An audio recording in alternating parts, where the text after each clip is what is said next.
So you mostly మీరు social media బాగా follow అవుతారు కదండి. సో మీరు ఎలాంటి కాంటెంట్ చూస్తున్నారు రిలేటెడ్ టు ఐబొమ్మ అరెస్ట్? అది మంచి విషయమే అండి. లేకపోతే మాది కూడా లీక్ చేసేవాడేమో దరిద్రుడు. వాడిని అరెస్ట్ చేసి మంచి పనే అయింది. అరెస్ట్ చేసేయండి ఎవరన్నా. మీరే మీరే చేయించుంటారు అయితే నాకు తెలిసి అనిపిస్తుంది కదా. నాకు సంబంధం లేదు. కొంచెం ఆగుద్ది అది సేఫ్. ఇలాంటివి జరిగినప్పుడు చాలా బాధ అనిపిస్తుంది.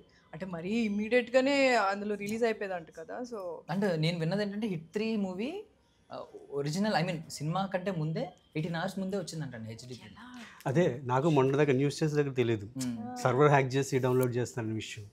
So then it's good thing తెలిసిపోవడం, పోలీసు చట్టం తన పని దాన్ని చేసుకుంటూ పోతుంది అన్నట్టు పోలీసులు చూసుకుంటారు. బట్ స్టిల్ రాబిన్ హుడ్ లాగా పోర్ట్రే అవుతుంది మీరు చూస్తే. శివాజీ సినిమాలో రజనీకాంత్ని కొడుతుంటే కొట్టొద్దు ఆయన అంటే ఇప్పుడు సోషల్ మీడియా నీకు ఫ్రీ కంటెంట్ని you need to materialise it. ఒక్కొక్కరు ఒక రకంగా క్రియేట్ చేసుకుంటారు. సో దాని మీద మనం ఫోకస్ చేసుకుంటే మంది మాట్లాడుకోలేము.